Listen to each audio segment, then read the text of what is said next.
Bonjour à tous, merci infiniment chère Katharina, merci infiniment cher Audrey, merci de votre invitation. Toujours un bonheur évidemment de venir à Aix-en-Provence et je suis d'autant plus heureux de venir parler de ce livre qui en effet est sorti avant l'été, intitulé Une fièvre américaine, choisir les juges de la Cour suprême, 18e, 21e siècle. Donc c'est un ouvrage qui est le fruit de longues années de travail, pas loin de 7 années de travail. Je n'ai pas fait que ça pendant 7 ans, mais ça a été quand même un travail de fond. Et peut-être que je commencerai par évoquer les circonstances dans lesquelles j'ai été amené à travailler sur ce sujet. En effet, le hasard de la vie m'a permis, lorsque j'avais 22 ans, d'avoir la chance d'aller étudier pendant un an à l'université de Princeton en 2008-2009, c'est-à-dire pendant la première campagne présidentielle de Barack Obama et pendant les premiers mois de la présidence de Barack Obama. Et au terme de ce semestre 2009, en juillet 2009, pour la première fois de sa présidence, Barack Obama a proposé la candidature d'une candidate à la Cour suprême, une femme du nom de Sonia Sotomayor. Et j'ai constaté, alors même que j'étais rentré en France, mais je gardais un lien évidemment avec l'actualité américaine et un intérêt tout particulier, j'ai constaté à quel point, ce qui pour un étudiant français pouvait paraître un peu étrange, il y avait un intérêt collectivement porté à 3 journées d'audition, 8 heures par jour, très poussées, organisées au Sénat fédéral des États-Unis d'Amérique, autour de la candidature de Sonia Sotomayor. Et donc je me suis rendu compte qu'il y avait vraiment des débats sur les qualités, les défauts de cette candidate, des débats sur certains éléments du passé de la candidate, et qu'il y avait bien au-delà d'une procédure apparemment un peu sèche ou un peu technique, en réalité un intérêt très global autour de ce moment très particulier qui est le moment du choix de celles et ceux à qui est confié le soin de donner une interprétation officielle en dernier recours de la Constitution. Et donc,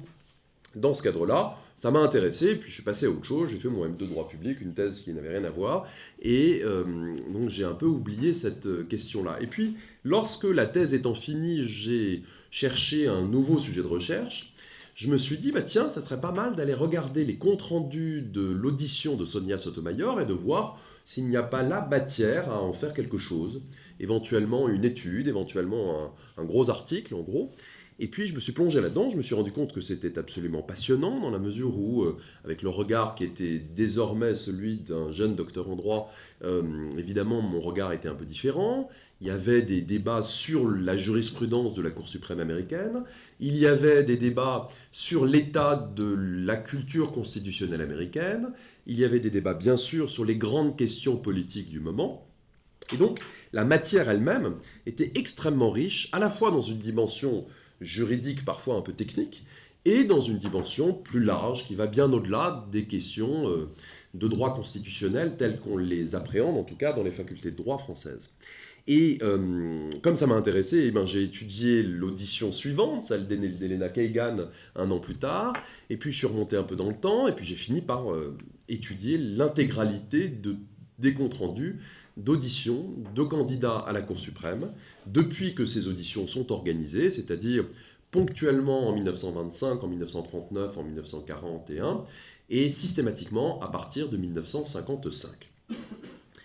Alors, pourquoi un intérêt pour cet objet-là? Il est apparu assez rapidement, lorsque je me suis intéressé à ces comptes rendus, que c'était une matière première permettant d'entrer dans l'histoire constitutionnelle et l'histoire politique américaine de manière tout à fait stimulante. C'est-à-dire que par-delà la question du choix des membres de la Cour suprême, en réalité, il y a des questions absolument passionnantes qui se jouent une génération après l'autre.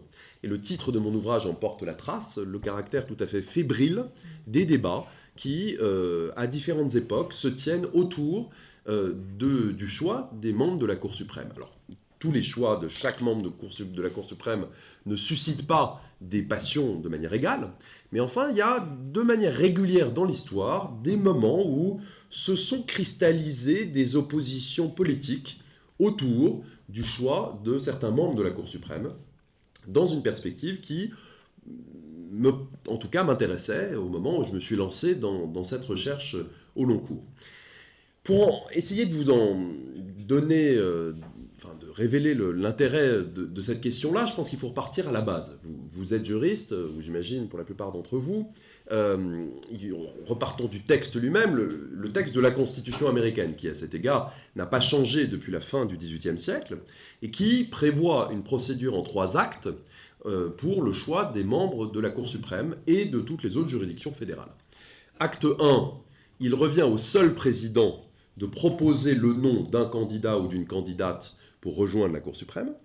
Acte 2, au Sénat est confiée la responsabilité d'examiner la candidature, puis soit de ratifier le choix présidentiel, soit de s'opposer à la candidature. Acte 3, si le Sénat a approuvé le candidat ou la candidate, ou la candidature en général, le président peut, mais il ne doit pas, il peut encore revenir en arrière, peut nommer dans la juridiction, en l'occurrence, à la Cour suprême. Et cette structure-là, qui conduit donc à une sorte de jeu entre institutions particulièrement intéressant, puisqu'on a l'organe exécutif principal des États-Unis d'Amérique, le président, qui dialogue avec l'une des 2 chambres du Parlement fédéral américain, avec en bout de parcours le fait de choisir les membres de la juridiction la plus élevée. Donc on a là les trois branches du gouvernement fédéral américain de manière particulièrement intéressante. Je me suis intéressé notamment, il faut bien repartir au début, au débat de l'été 1787 à Philadelphie, et pour essayer d'identifier les raisons pour lesquelles avait été mise en place cette mécanique-là pour choisir les membres de la Cour suprême.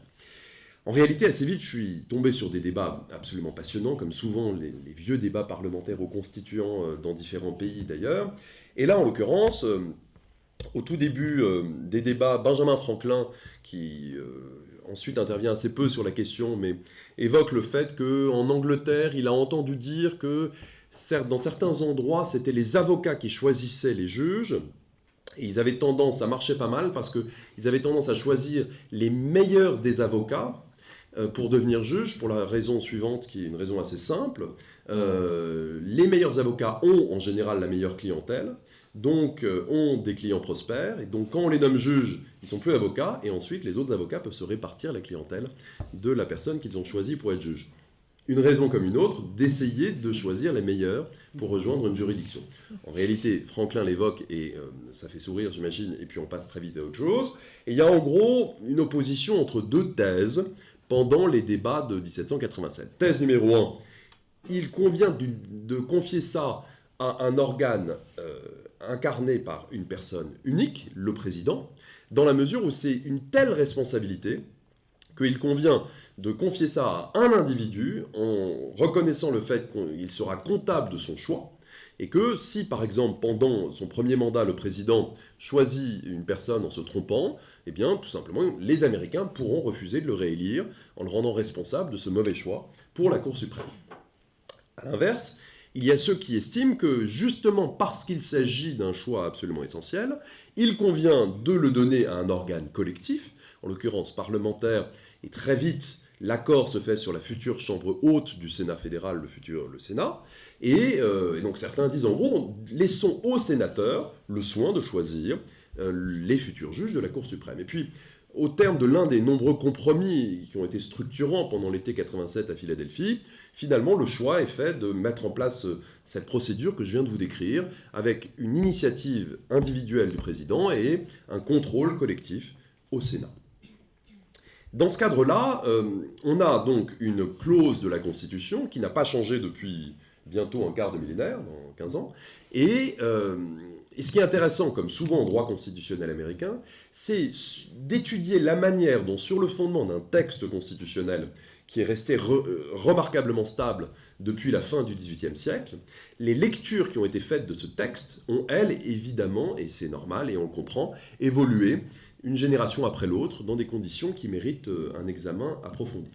Et là, en l'occurrence, sur ce point, étudier la manière dont concrètement se sont faites les nominations à la Cour suprême au XIXe siècle m'a conduit, et là je dois concéder que j'ai découvert ça dans le cadre de ces recherches-là, à constater que pour l'essentiel, à quelques exceptions près de de choix de juges particulièrement contentieux ou importants.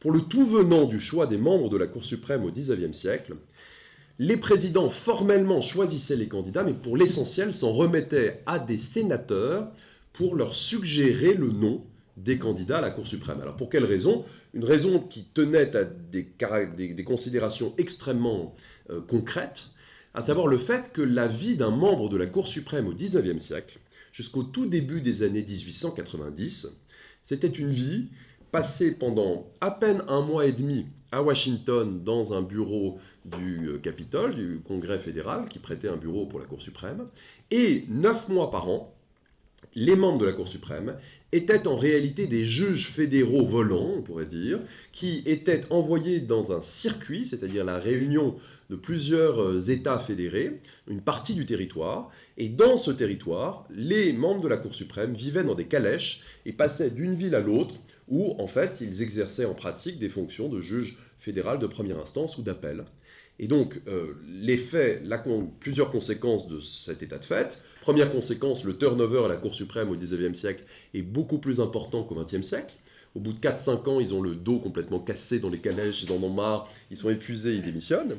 Et puis surtout, de manière plus sérieuse pour la question qui m'intéresse, lorsque le président doit choisir un membre de la Cour suprême, en sachant que cette personne-là aura vocation à passer l'essentiel de l'année dans telle partie du territoire, le président se tourne vers les sénateurs de cet État, en pratique, et en disant « Messieurs les sénateurs, parmi l'élite juridique de vos villes, qui sont les meilleurs avocats, donnez-moi des noms ». Et c'est ainsi qu'en pratique, au XIXe siècle, pour l'essentiel du choix des membres de la Cour suprême, des sénateurs ont eu une influence déterminante dans le choix des candidats. Et puis, tout a évolué lorsqu'une loi, l'Evarts Act de 1891, a été adoptée, qui a libéré les membres de la Cour suprême de ses obligations locales, et qui a eu pour conséquence que les membres de la Cour suprême, désormais, se sont installés à Washington, où ils avaient désormais vocation à rester toute l'année. Donc cette question du lien avec une partie du territoire disparaissait, et donc les présidents, et c'est le moment fin 19e, début 20e, où les présidents s'approprient pleinement le choix des candidats à la Cour suprême. Donc commencent à exercer pleinement leurs compétences constitutionnelles dans des conditions qui contribuent à expliquer le fait que les sénateurs qui jouaient un rôle, pour certains d'entre eux en tout cas, un peu caché jusqu'alors, dès lors qu'ils sont limités à la seule compétence que leur donne la Constitution, contrôler les candidatures, les accepter ou les refuser, commencent doucement à se mettre dans l'idée de mettre en scène l'exercice de cette compétence constitutionnelle. Et c'est pas sans lien. Le fait que les auditions de candidats à la Cour suprême commencent à émerger après cette évolution du tournant du siècle. En gros, les sénateurs n'ont plus le pouvoir qu'ils avaient avant, ils ont un moindre pouvoir dans la procédure, mais ils entendent bien commencer à mettre en scène le pouvoir qui est vraiment le leur. Et c'est dans ce cadre-là que commencent à émerger des auditions à propos de candidatures à la Cour suprême.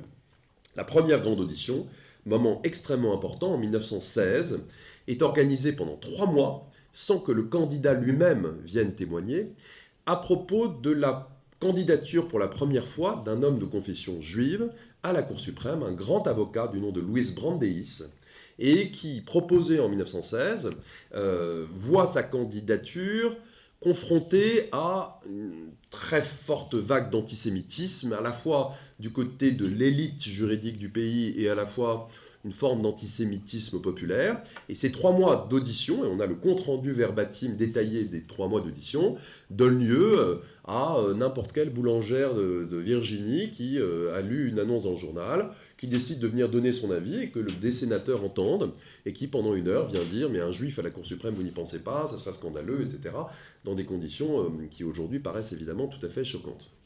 1916. 1925, c'est la première fois qu'un candidat vient pour la première fois lui-même répondre sur une question encore très précise, pendant 1 heure ou 2, aux questions de sénateurs, des membres d'une sous-commission de la Commission des affaires judiciaires du Sénat. 1939, Félix Frankfurter est aussi entendu pendant 1 heure, 1 heure et demie. Puis, ponctuellement, Robert Jackson, il y a des mini-auditions après la Seconde Guerre mondiale, et à partir de 1955, systématisation, je vous le disais, de ces auditions. Et en même temps, les auditions elles-mêmes, qui constituent évidemment une rupture dans la manière d'interpréter cette clause de la Constitution américaine, les auditions ont formidablement évolué au fil du temps. Pour des raisons qu'on peut comprendre, les premières auditions durent parfois 10 minutes. C'est vraiment très formel, on entend le candidat, on lui pose 2 questions, et puis ça nous va, on va recommander au Sénat l'approbation de votre candidature. Et puis, lorsque des candidatures sont un peu plus contentieuses, lorsqu'il y a des débats politiques autour d'une candidature, on commence à voir apparaître des auditions qui sont beaucoup plus dures pour les candidats. Je pense notamment à la candidature du premier candidat noir à la Cour suprême, un homme du nom de Thurgood Marshall, qui est un homme assez remarquable parce que, je ne sais pas si vous le connaissez, mais c'est un homme qui serait probablement, dans toute la liste de mes candidats depuis la fin du XVIIIe siècle à la Cour suprême, l'un des rares qui serait certainement resté dans les livres d'histoire, même s'il n'avait pas été nommé à la Cour suprême. Pourquoi ? Parce que Thurgood Marshall, avant d'être à la Cour suprême, a été un très grand avocat à cause, un avocat qui s'est battu en utilisant l'arme du droit dans les prétoires pour essayer de faire disparaître, ou de réduire en tout cas, les éléments de discrimination entre noirs et blancs dans le droit local et fédéral aux États-Unis. C'est notamment l'un des plaideurs les plus réguliers et les plus victorieux devant la Cour suprême. Il a, je crois, gagné une trentaine de fois devant la Cour suprême. Et c'est notamment lui qui est au cœur de la très fameuse affaire Linda Brown, celle qui a suscité, vous savez, le deuxième, sans doute plus grand arrêt de l'histoire de la Cour suprême, l'arrêt Brown versus Board of Education of Topeka de 1954, lorsque la petite Linda Brown, qui voulait s'inscrire dans un établissement réservé aux Blancs, a demandé son inscription, que la Cour suprême, depuis un arrêt fameux, infamous, on dirait aujourd'hui en anglais, de la fin du XIXe siècle, Plessy versus Ferguson, reconnaissait de manière systématique que la clause d'égale protection des lois du 14e amendement, sorte de super principe d'égalité en droit constitutionnel américain, ne s'opposait pas à ce que des lois d'État du Sud organisent de la ségrégation dans différents aspects de la vie, accès à l'école, accès au restaurant, accès aux biens, services, transports, etc., ou toilettes.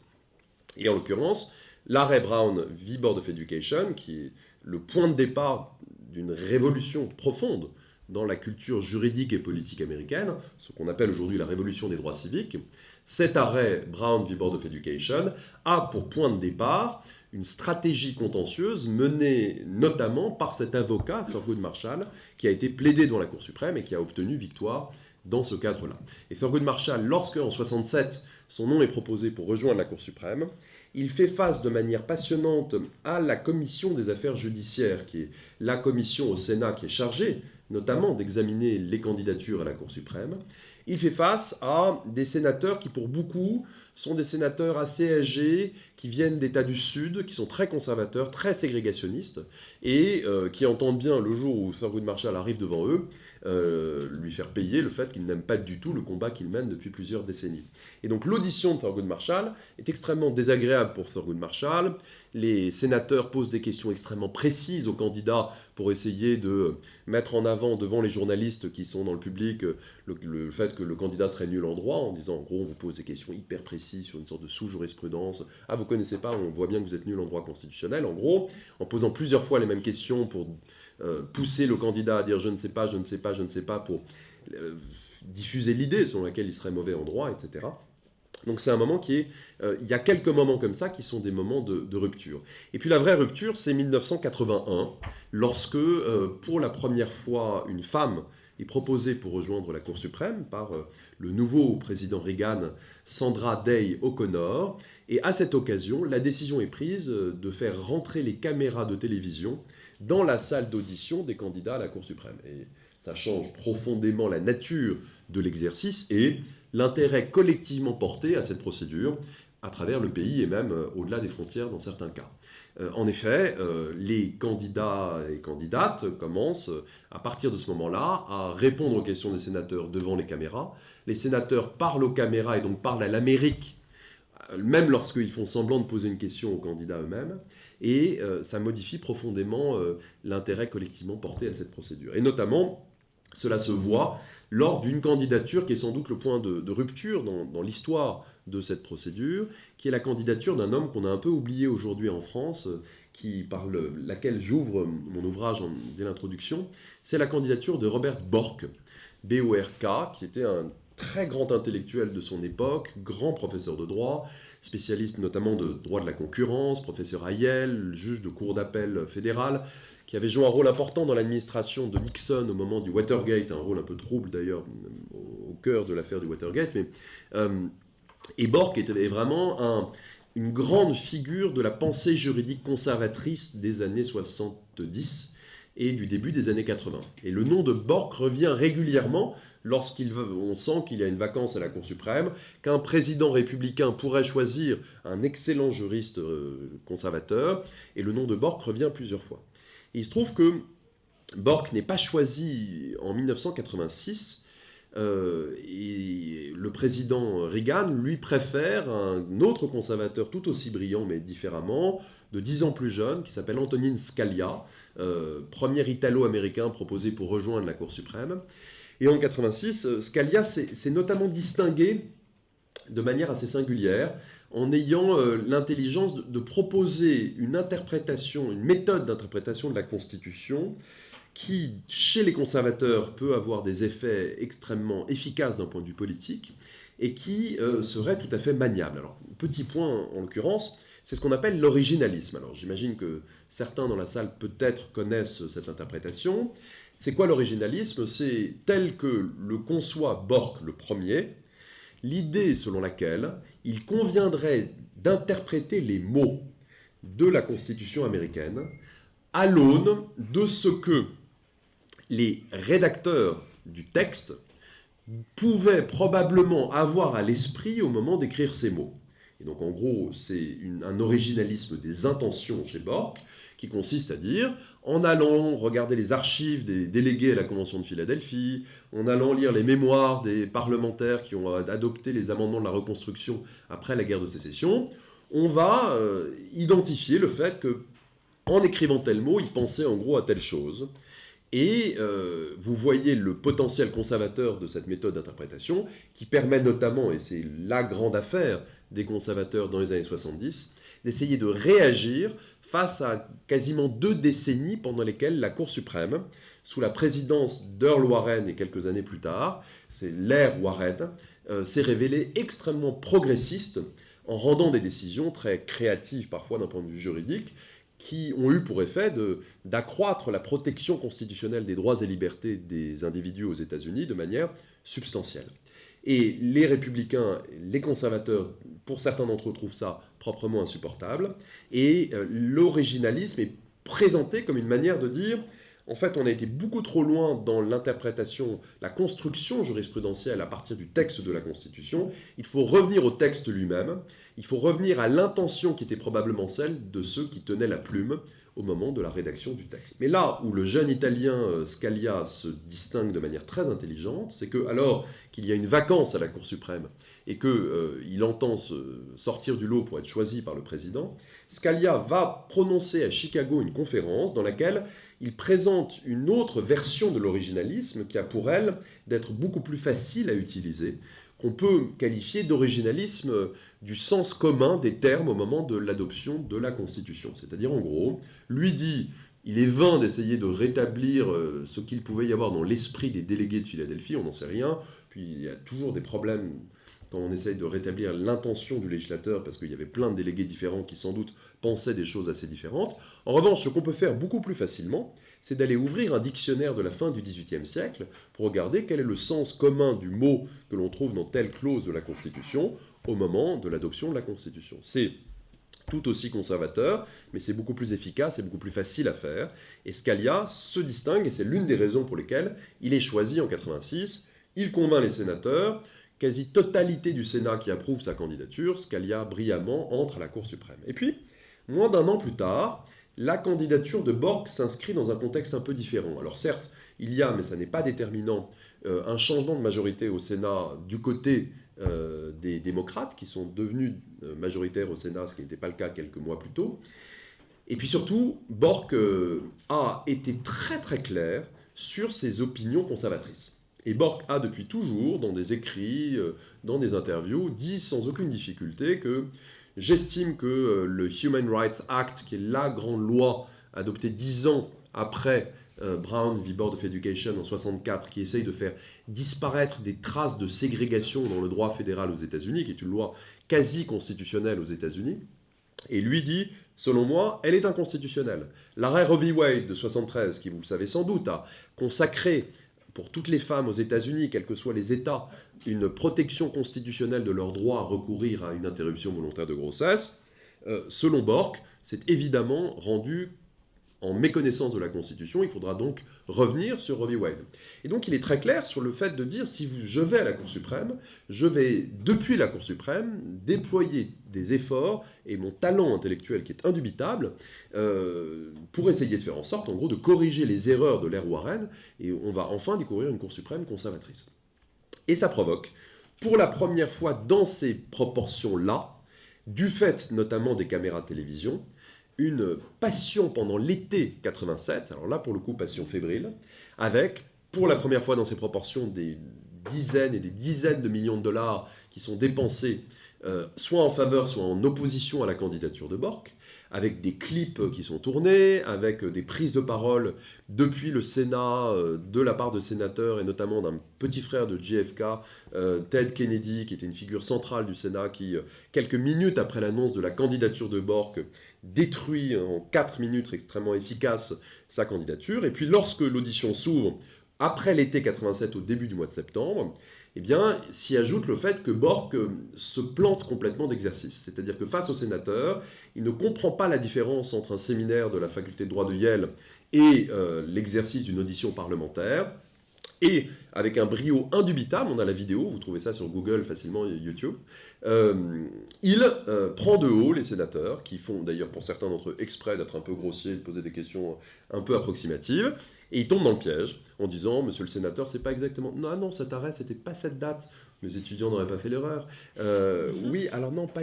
Si je peux me permettre de vous corriger, monsieur le sénateur. » Et il fait ça, il les prend de haut, et c'est un échec total. Il apparaît comme... un, dangereux parce que très brillant et très conservateur. Deux, extrêmement prétentieux. Et résultat des courses, le Sénat s'oppose à la candidature de Robert Bork. Ce qui provoque d'ailleurs un raz-de-marée au cœur de la vie politique américaine. Il y a vraiment, du côté des républicains, on affirme que c'est absolument scandaleux que les sénateurs se soient opposés à un homme aussi brillant qui aurait dû rejoindre, qui avait toutes les qualités pour rejoindre la Cour suprême. Chez les démocrates, on se dit, ouf, on est passé à côté du risque d'avoir quelqu'un qui était tellement fort et tellement conservateur qui risquait de convaincre les autres membres de la Cour suprême et donc de vraiment opérer une révolution conservatrice très rapide à la Cour suprême. Et puis, de manière plus profonde, cet événement transforme en profondeur l'exercice lui-même. C'est-à-dire que les candidats perçoivent encore plus que par le passé le danger qu'il peut y avoir à révéler leurs opinions sur des questions contentieuses du moment. Les sénateurs font tout à l'inverse pour essayer de pousser les candidats qui ont tendance à utiliser des ornements rhétoriques qui leur permettent de ne pas répondre aux questions. Ils les poussent à répondre aux questions. Ce qui, quand vous disposez d'une demi-heure libre pour poser des questions aux candidats, fait que vous pouvez quand même embêter vraiment un candidat de manière certaine. Et ça fait complètement évoluer la procédure. S'y ajoute à moyen terme, ou à très court terme, le fait que Bork ayant été opposé et ayant été bloqué par le Sénat, il revient toujours au président de proposer le nom d'un candidat pour la Cour suprême, et il propose, en réaction, piqué au vif évidemment, Reagan, il dit je vais leur donner un candidat encore plus jeune, encore plus conservateur, tout aussi brillant, un professeur de droit à l'université de Harvard, du nom de Douglas Ginsburg, qui est très conservateur, très jeune et sans doute très brillant.